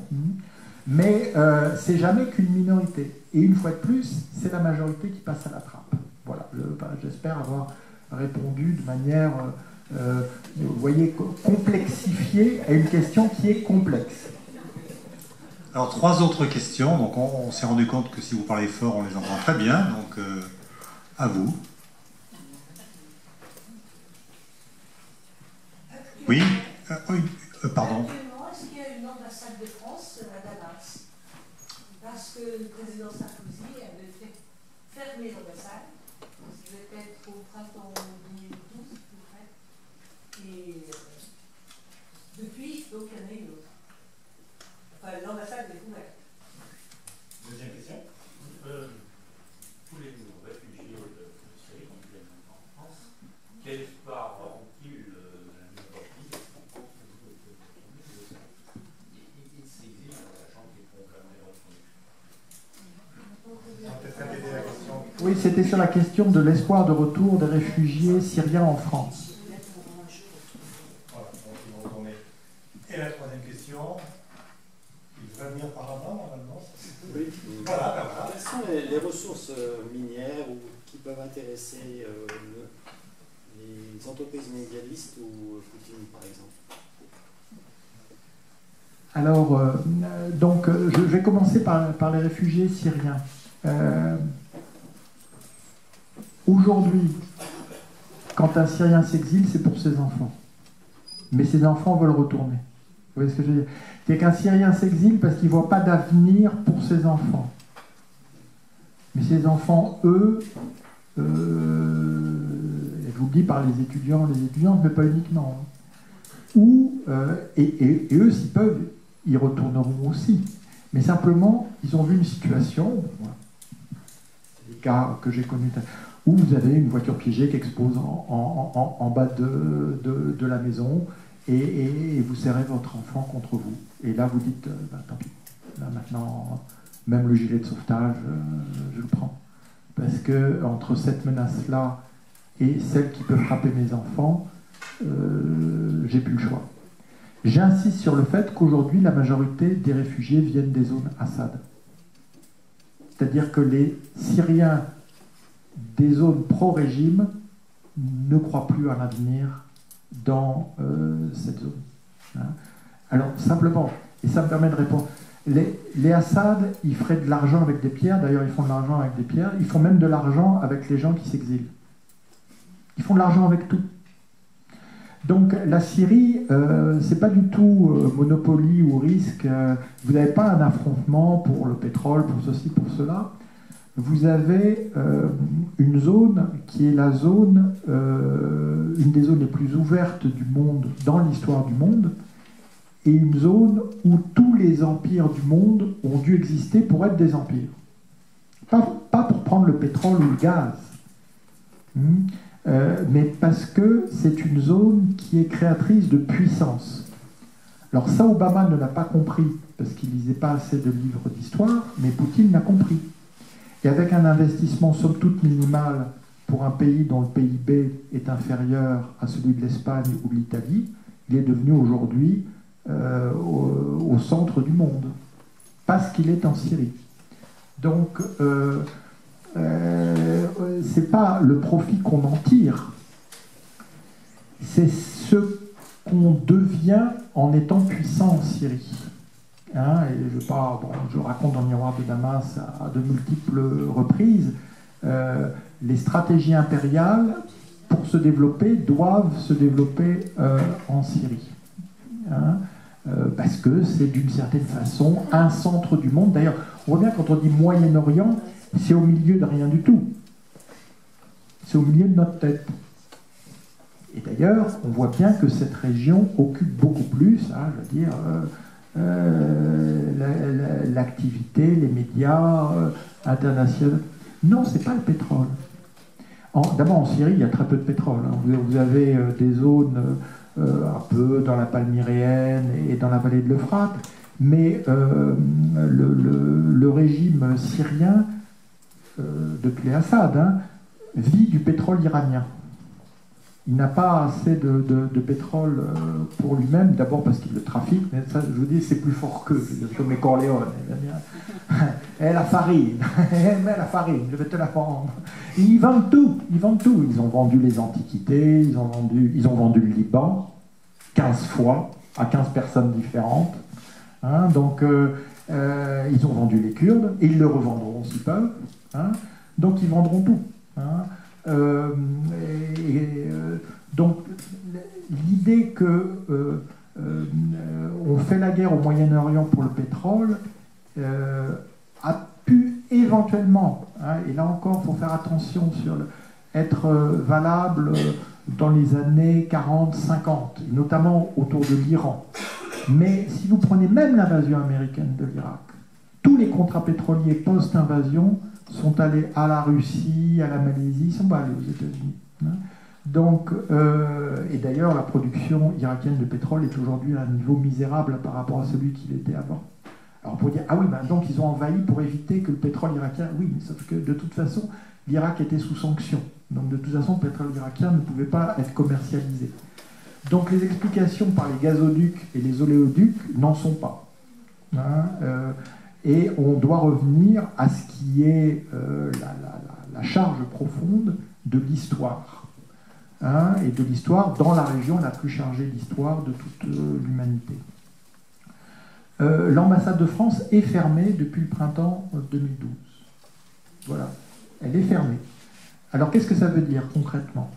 Ça veut dire que il n'y a plus de représentants de la France en Syrie, mais que les Français qui ont choisi de rester en Syrie, qui sont de l'ordre d'un millier, ont une assistance consulaire à partir de notre ambassade à Beyrouth. Mais ça veut dire aussi que la France n'a pas rompu ses relations diplomatiques avec la Syrie. J'insiste là-dessus parce que vous avez entendu, je n'en doute pas, une centaine de fois que c'était le cas. Elle n'a pas fait. Pourquoi elle n'a pas fait? Parce que, d'abord, il y a toujours l'idée, vous savez, en diplomatie, bon, peut-être qu'un jour, mais vous savez surtout le fait que, et c'est là où on a un problème, et où le monde entier a un problème avec Assad, c'est que les relations diplomatiques, c'est avec un État. Or, Assad, c'est pas un État, c'est une bande, c'est un régime, c'est ce que vous voulez, c'est pas un État. Hein. Donc, nous, on a des relations d'État, mais lui, il n'a pas de relations d'État. Ou alors des relations de terrorisme d'État. Ouais, bah. En tout cas, on n'a pas rompu la relation diplomatique, ce qui veut dire que notre ambassade est toujours là. Parce que le jour où Sarkozy, sur un coup de portable, a décidé de rompre les relations diplomatiques avec Kadhafi, eh bien, notre ambassade à Tripoli, elle a brûlé dans les 24 heures. Et c'est un miracle que les gens qui n'étaient pas dedans ne soient pas tous morts. Hein, parce qu'on ne les avait pas prévenus qu'on allait rompre les relations diplomatiques. Parce que rompre les relations diplomatiques, ça veut dire la fin de l'immunité diplomatique. Donc ça veut dire que l'ambassade... Donc aujourd'hui, à Damas, vous avez une ambassade qui est toujours là, vous avez un centre culturel qui est toujours là, et les Syriens, le régime Assad, se gardent bien d'y toucher, hein, pour ne pas fournir un casus belli. Je rappelle qu'en 1990, quand l'Irak a envahi le Koweït, c'est l'entrée des troupes irakiennes dans notre ambassade à Koweït qui a fourni un casus belli à François Mitterrand, hein, qui débattait avec lui-même longuement d'une intervention contre l'Irak. Et en même temps, vous avez ce paradoxe que la France est le pays siège de l'UNESCO. Et que la Syrie d'Assad, dont le régime est le principal destructeur d'antiquité dans son pays, avant même Daesh, représente la Syrie à l'UNESCO. Et que donc, quand François Hollande, lui, expulse les diplomates syriens de France, ben vous avez l'ambassadeur, je trouve que c'est l'ambassadrice de Syrie, qui dit ben, vous avez expulsé l'ambassadrice en France, l'ambassadrice auprès de l'UNESCO reste. Ce qui est le cas. Donc, effectivement, le drapeau syrien, le drapeau syrien il flotte toujours rue Vanneau, vu que les relations diplomatiques n'ont pas été rompues. Leur ambassade rue Vanneau est vide, mais l'ambassade auprès de l'UNESCO est toujours active. Donc vous avez toujours des diplomates syriens en France qui jouissent de l'immunité. Simplement, moi je pose une toute petite question. Vous parlez du drapeau syrien, justement, donc, qui est d'une certaine manière l'héritier de la colonisation, et les rebelles proposent un autre drapeau. Est-ce que vous pouvez en dire deux mots? Oui, depuis le début de votre intervention, vous décrivez en quelque sorte une impasse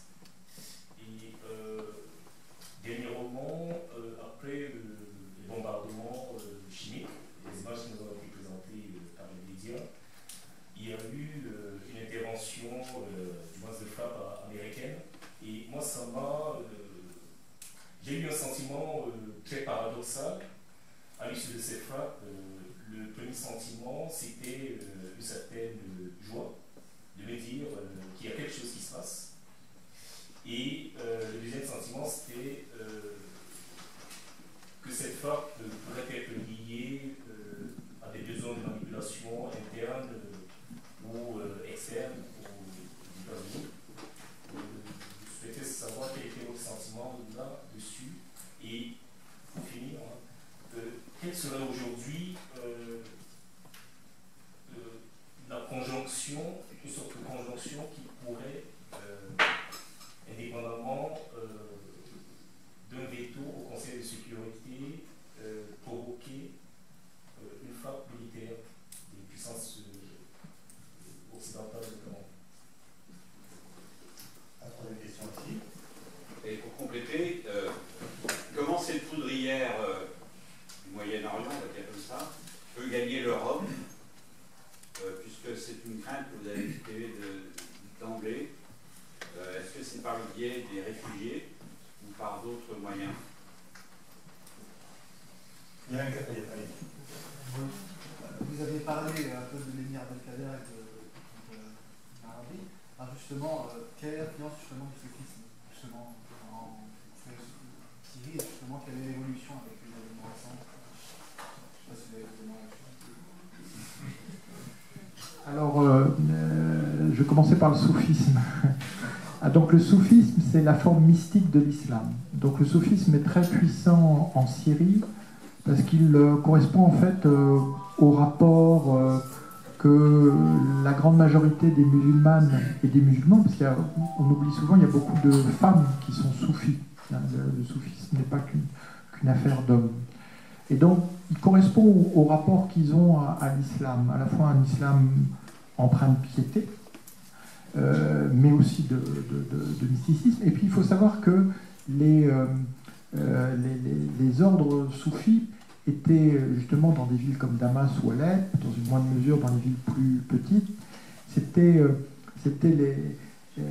les ordres, au fond, des commerçants, des artisans.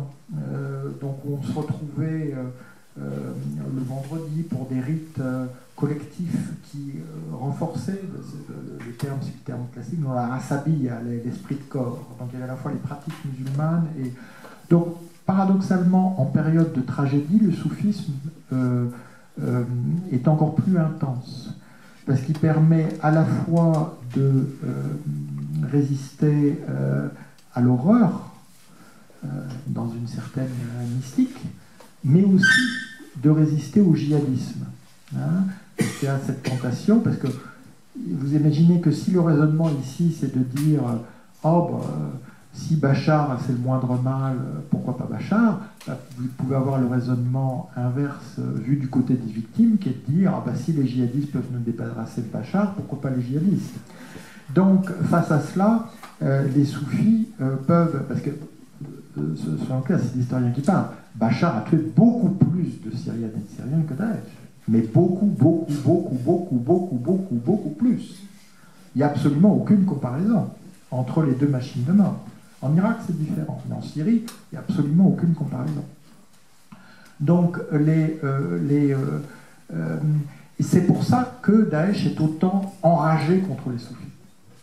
Parce qu'en fait, ils sont la forme d'organisation de la société qui leur résiste le plus et le mieux. D'où ces destructions de mausolées, de marabouts, de lieux de pèlerinage. Même chose, hein. On a absolument raison de s'indigner. Ce qui s'est passé à Palmyre, les destructions à l'explosif, ces temples de Bel, temples de Balch. Mais il faut savoir que les plus grandes destructions de Daesh portent sur des monuments musulmans, du patrimoine musulman, de la piété musulmane, y compris en Syrie, et notamment les soufis. Donc on a un vrai bras de fer entre les soufis et Daesh, et évidemment le régime Assad. Alors, cher monsieur, moi j'ai essayé de répondre à votre question sur la frappe du 6 avril. sur mon blog. Hein. Donc je me suis donné le temps de la réflexion, j'ai attendu plusieurs jours pour voir un peu les éléments les uns les autres. Quand la frappe est intervenue, j'étais en Irak.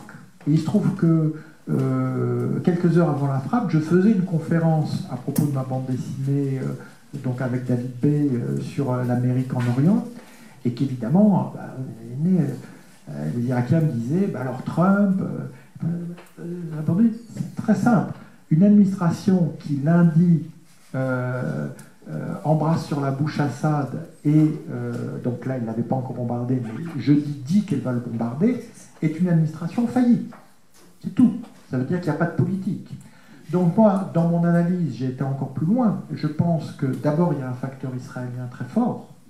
Il faut savoir que pour les Israéliens, le chimique syrien, c'est l'équivalent arabe du nucléaire iranien. Ils ont une sainte terreur, entre nous tout à fait justifiée, du chimique syrien.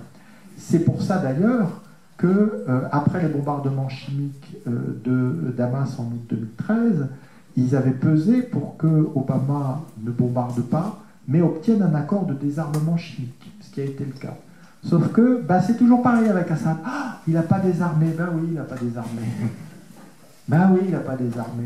Hein, vous connaissez l'histoire de la grenouille et du scorpion? Ouais, fais-moi traverser la rivière. Ah, mais non, tu vas me piquer. Mais non, parce que si je te pique, on va couler. Puis au milieu de la rivière, la grenouille, elle sent le poison. Et le scorpion, il dit, ah, c'est plus fort que moi. Ben, les Assad, c'est plus fort qu'eux. C'est plus fort qu'eux. Mais c'est vraiment ça. Et ça fait quand même, vous l'avez entendu, plus de 30 ans que je les pratique, ils arrivent encore à me surprendre. Une attaque aérienne au gaz sarin, là je suis resté quand même absolument confondu. Hein. En plus j'étais à Halabja, en Irak, près de l'endroit à Halabja où Saddam Hussein, lui, a gazé au sarin des milliers de Kurdes. Hein. Donc il y avait quand même, je parlais avec des victimes, des familles de victimes, et vraiment l'écho entre le base de Saddam et le base d'Assad, le chimique en 88, le chimique en 2017 était absolument affolant. Mais on voit bien que pour Trump, il fallait éviter qu'Israël intervienne directement. Hein, et donc, d'une certaine façon, faire le job pour les Israéliens.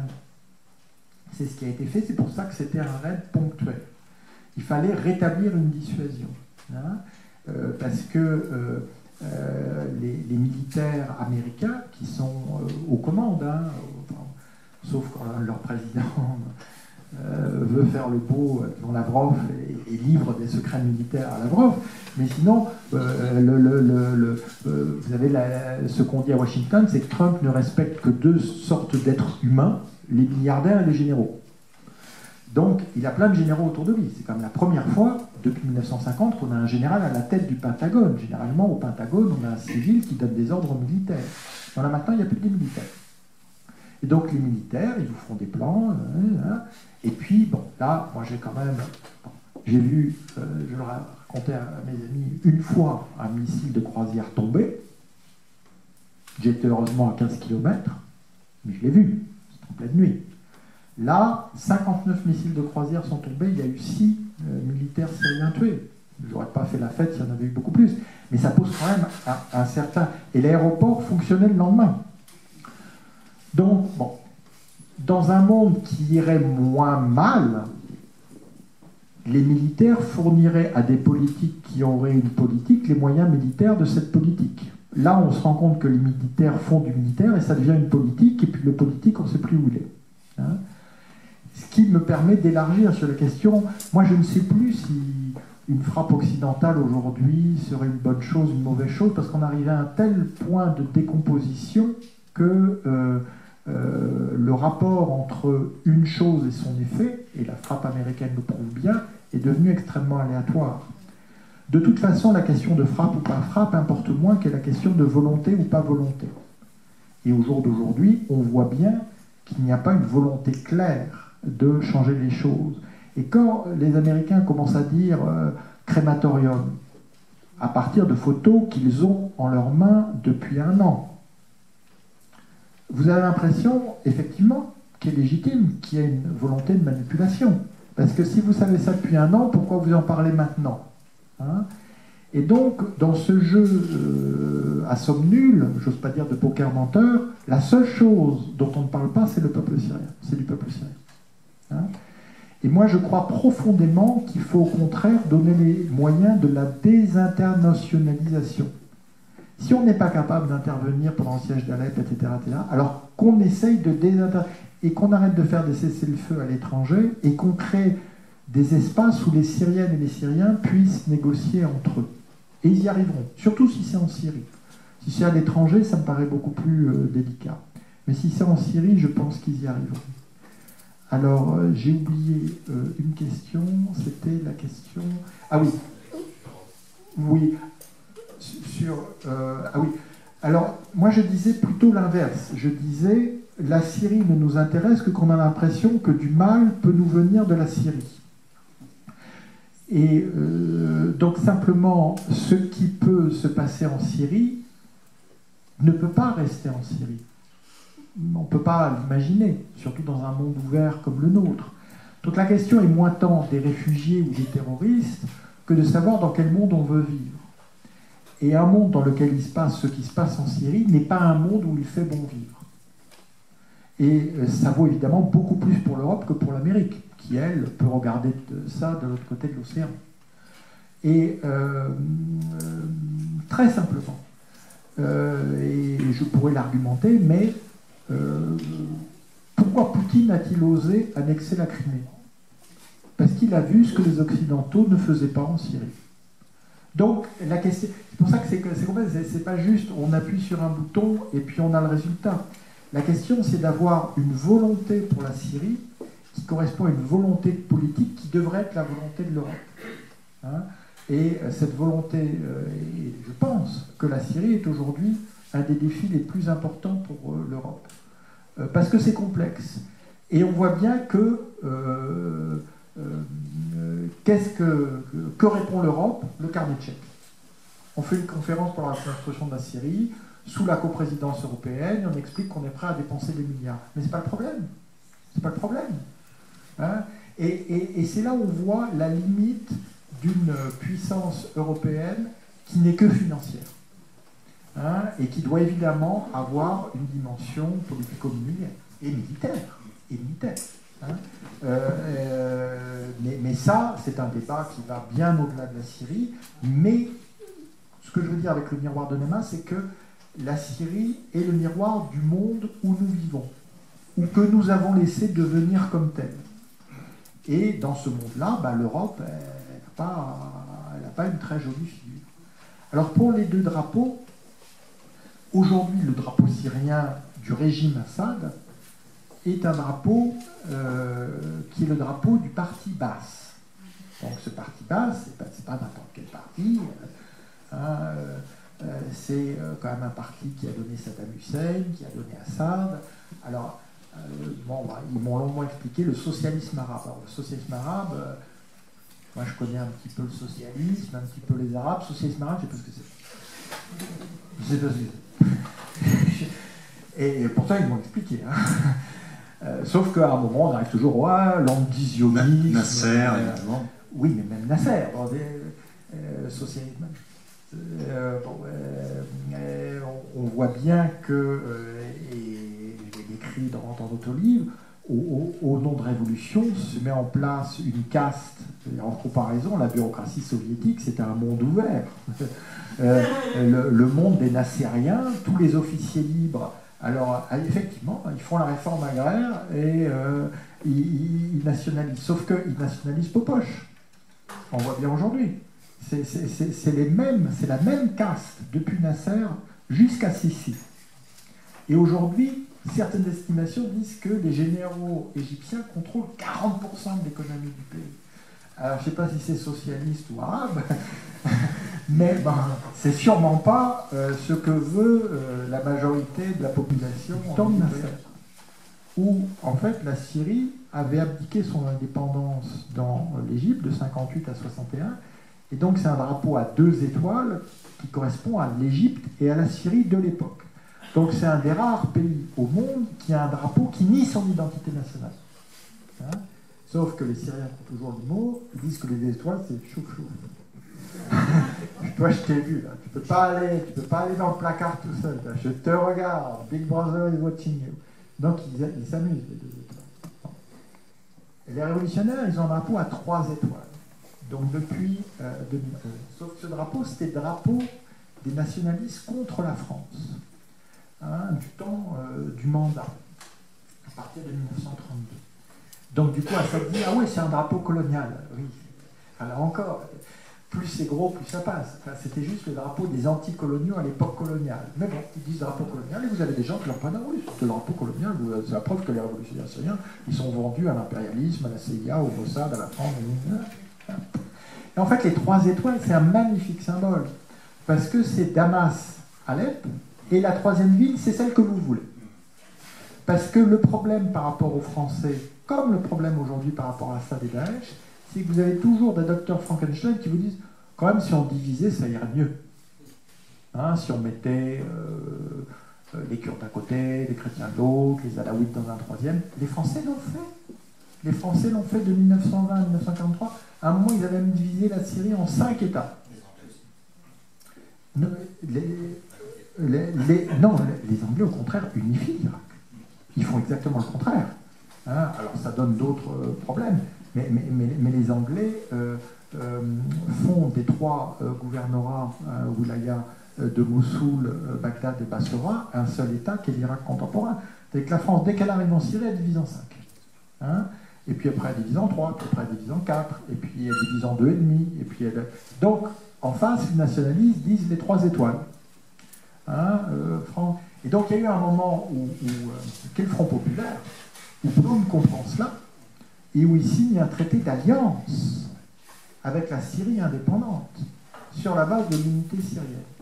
Mais comme vous le savez, le Front populaire s'est fini prématurément et plutôt mal, et donc la France n'a jamais ratifié ce traité, qui aurait pourtant incarné l'unité syrienne dans le drapeau qui est celui de la Révolution aujourd'hui. Alors ce que je vous propose, si vous en êtes d'accord, c'est qu'on pose les 3 dernières questions, parce que le temps passe. Oui. Allez, vous deux. Ici. Je commence. Oui, oui.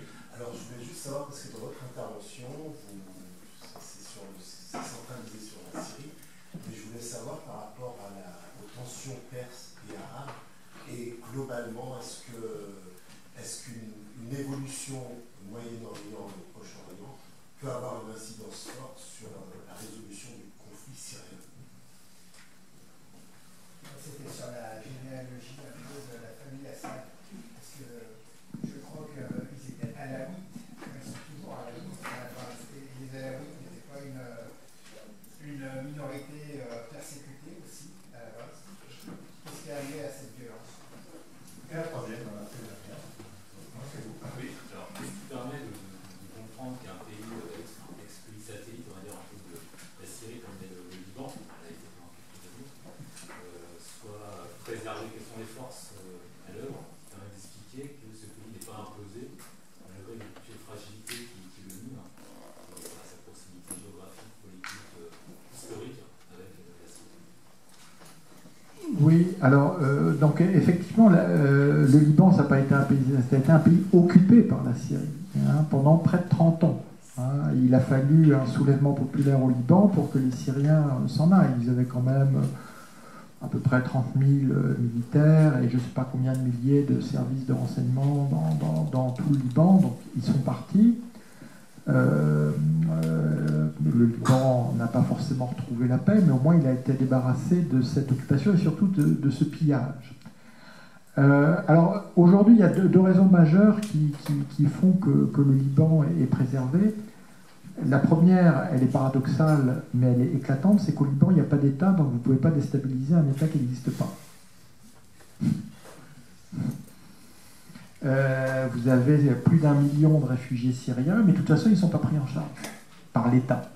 Donc ils sont pris en charge par d'autres Syriens, par les différentes agences de l'ONU qui, elles, peuvent travailler au Liban. Ils travaillent, vous savez, aujourd'hui il y a 1 million de réfugiés syriens. En temps normal, il y avait sans doute un demi-million de Syriens qui travaillaient au Liban. Donc, effectivement, c'est tragique avec les camps de réfugiés, mais il y avait déjà des réseaux qui existaient. Et puis l'autre raison qui peut paraître paradoxale, c'est que toutes les parties au conflit en Syrie ont besoin d'une base arrière au Liban, qu'elle soit financière, qu'elle soit géographique, qu'elle soit politique. Donc vous avez le Hezbollah qui est très engagé, mais vous avez de l'autre côté des forces qui soutiennent les révolutionnaires. Et d'une certaine façon, c'est pas que ça s'équilibre, c'est que comme toujours au Liban, ça se neutralise, quoi. Et vous avez et donc c'est très surprenant, hein, c'est très choquant, hein, mais le Liban est une terre de paradoxes et de contradictions. Donc, simplement, moi ce que je voudrais ajouter à ça, c'est qu'il faut faire quelque chose pour le peuple syrien, pas parce que ça pourrait déstabiliser le Liban, parce que j'ai souvent entendu ça. Oui, il faut calmer la Syrie parce que le Liban pourrait sombrer. Ah oui, et la Syrie, elle peut. Donc on voit bien qu'un raisonnement ainsi induit n'est pas à la mesure de l'enjeu, hein, qui est très fort. Alors, les Alaouites. Les Alaouites en 10 phrases. Les Alaouites, c'est une famille spécifique de l'islam. C'est pas une dissidence du chiisme. Ça, c'est très important, hein, contrairement à tout ce qu'on raconte aujourd'hui. D'ailleurs, jamais les Iraniens, jamais la République islamique d'Iran n'a dit qu'elle allait aider ses frères en Syrie. Jamais, jamais, jamais, jamais. Ils ont dit on va aider la résistance contre l'impérialisme, ce qui n'est pas exactement la même chose. Les Alaouites s'installent au Liban, en Syrie, un petit peu au Liban, surtout en Syrie, vers le Xe siècle. Hein, et ils deviennent progressivement majoritaires dans une chaîne côtière qui du coup prend leur nom. Sauf qu'à l'époque, on ne les appelait pas comme ça, on les appelait Nusayri. C'est les Français qui vont inventer les Alaouites. D'abord parce que les Français sont des grands inventeurs. Ensuite, parce que les Français cherchent désespérément en Syrie l'équivalent des maronites au Liban qui pourraient les aider pour casser la tête de ces affreux qui, en ville, n'arrêtent pas de dire liberté, indépendance, etc. Et donc, il y a un jésuite, bon, je sais dans quel mur je parle, mais qui n'était pas la crème de son ordre, et qui dit « Ah, mais les Alaouites, c'est des chrétiens égarés. » Donc, ils s'égarent pendant un moment, et puis une fois qu'ils ont commencé à travailler avec les Alaouites, ils finissent par les trouver assez sympathiques. Non pas parce qu'ils ont compris quoi que ce soit l'alaouitisme, je vous épargnerai. Bon, c'est comme ce que je dis, c'est très compliqué, et de toute façon, une fois qu'on vous a dit que toutes les âmes vont dans la voie lactée, que il faut faire des sacrifices au pied des chênes verts, bon, vous avez compris un petit peu qu'ils ne sont pas comme les autres, mais au fond, eux-mêmes, ils ne savent pas très bien. D'ailleurs, si vous demandez à un alaouite de prier, blanc. Donc, bon. C'est pas un problème. C'est franchement pas un problème parce que c'est une religion initiatique. Donc de toute façon, à l'intérieur des Alaouites, seuls quelques pourcents des Alaouites savent que c'est de la religion alaouite. Sauf que pendant 1000 ans, on leur a tapé dessus parce qu'ils étaient Alaouites. Donc ils savent très bien qu'ils sont Alaouites. Vous voyez ce que je veux dire? Et donc, les Français, ils trouvent... Et alors, ils créent un état des Alaouites. Alors ça, les Alaouites, on ne l'avait jamais fait. Non seulement on les massacrait, on les persécutait, il faut voir que le destin d'un Alaouite à l'Empire ottoman, quand il descendait de la montagne, si c'était un homme, il devenait péon dans les latifundia de la vallée de l'Oronte, et s'il était une femme, il devenait bonne à tout faire, si vous voyez ce que je veux dire, chez les bourgeois des villes. Hein.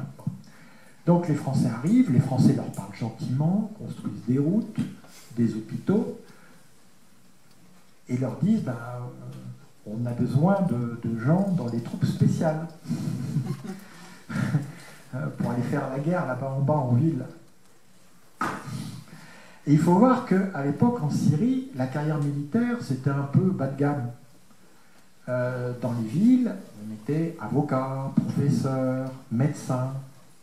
Et donc on se retrouve comme ça avec plein d'Alaouites qui rentrent dans les écoles d'état-major. Et donc, c'est pas les Alaouites qui ont pris le pouvoir, c'est des Alaouites qui ont pris le pouvoir, les Assad. Par cette logique de coup d'État, de mafia, c'est comme si vous disiez « Ah, les Siciliens contrôlent Little Italy. » Ah, non, les Corléones contrôlent Little Italy. C'est pas la même chose. Et généralement, les Siciliens, ils les raquettent. ils ne les servent pas, ou bien alors si, ils les protègent, si vous voyez ce que je veux dire. Donc les Alaouites aujourd'hui en Syrie sont doublement victimes. C'est sans doute la communauté qui a les plus lourdes pertes aujourd'hui. Donc il ne faut pas croire que c'est un régime alaouite. Et moi, depuis 2011, j'ai dit, on ne travaille pas assez avec les Alaouites. Il faut leur offrir une porte de sortie. Il faut qu'ils aient le choix eux aussi entre Assad et Daesh. Parce que c'est de là aussi que ça vient. Mais Assad, il sait qu'il pourrait être fragile du côté des Alaouites, donc il les réprime beaucoup plus directement que les autres. Alors, l'Iran et les Arabes, hein, comme dit, bon, je ne vais pas refaire une autre conférence, donc c'est une longue histoire. Mais ce qui est certain, c'est que les Iraniens n'ont pas mis les pieds à Alep depuis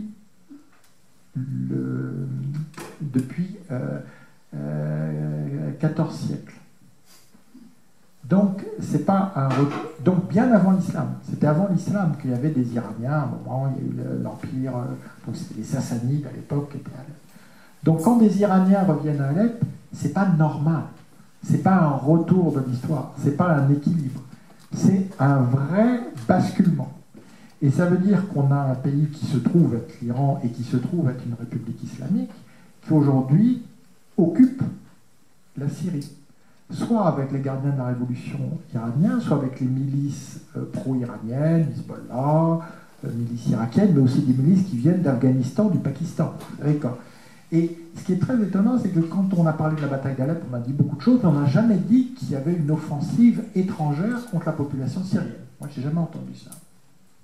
Or, c'est quand même avéré en termes de force, à la fois le fait que l'aviation, c'était l'aviation russe, essentiellement, et sur le terrain, vous aviez un peu d'Assad, mais pas trop, parce que, bon, moi-même, je connais les révolutionnaires à Alep. Comment ils avaient leurs armes? La moitié des armes, ils les achetaient à Assad. Parce que si le chef, il peut faire de l'argent avec tout, ben, les soldats sur place, vous pensez bien qu'eux aussi, ils vont tout trafiquer. Et ils n'ont pas énormément de choses à trafiquer. Leurs armes, leurs munitions, éventuellement l'adresse de leur chef. Donc c'est comme ça qu'ils tenaient. Et donc les Iraniens ont vu ça, ils ont compris que c'était quand même du grand n'importe quoi, hein, qu'il n'y avait plus que je ne sais pas où, qu'on parlait encore du régime Assad, de l'armée d'Assad, et donc ils ont pris en charge, donc il y a eu plusieurs généraux iraniens qui sont morts à Alep. Et bon, quand un général meurt sur le front, c'est que quand même ils sont très très engagés. Hein. Et donc c'est ces forces-là qui ont gagné. Sauf que maintenant les Iraniens disent on a payé le prix du sang. Donc le paradoxe, c'est que l'accord sur le nucléaire iranien qui était censé apaiser le Moyen-Orient a en fait encouragé les va-t-en-guerre en Iran, notamment en Syrie, où vous voyez très clairement que c'est à partir du moment où vous avez l'accord que l'intervention iranienne change de nature.